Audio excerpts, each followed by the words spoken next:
Girl, ang haba ng buhok mo. Yung heartthrob ng campus, niyaya ka sa isang date. Honestly, crush ko siya and nagulat talaga ako nung niyaya niya ako kanina. So, pumapayag ka na ba this Saturday? Yes, magpasalamat ka sa akin at ako ang nag-push sa kanya para i-date ka kasi torpe yung tropa kong yon. Just wait for him to confess and happy ending na kayo. Mela? Oh, how's your date with Fred? Nag-enjoy ba kayo? Hindi niya ako sinipot. Hinintay ko siya ng 5 oras pero hindi siya dumating. What? Why? I don't know. Baka hindi niya talaga ako gusto, Mela. Baka naman baduy yung suot mo. I really hate your style. Sinasabi mo ba nakita niya ako noong Saturday pero dahil sa suot ko hindi siya tumuloy? Kung ako rin naman nasa posisyon niya, hindi kita lalapitan at papatulan. Siyempre mahihiya akong kasama ka kasi ang baduy mo. Bakit?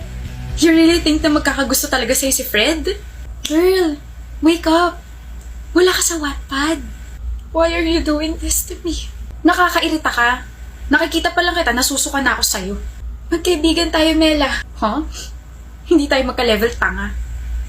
Good job, Fred. Napahiya mo ng bongga si Vina. Huh?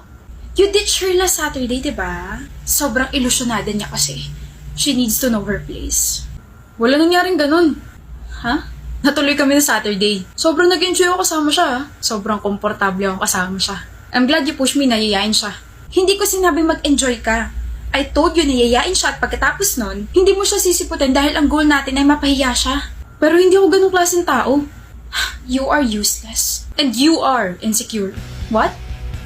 Bakit ba ayaw mo sa kanya, Mela? I hate everything about her. She's baduy. Pangit niya na nga, ang pangit niya pa manamit. Maganda kaya si Vina. Tsaka hindi siya pangit manamit. Wala ka lang taste. Can't believe you. Iba sinabi niya sa'yo?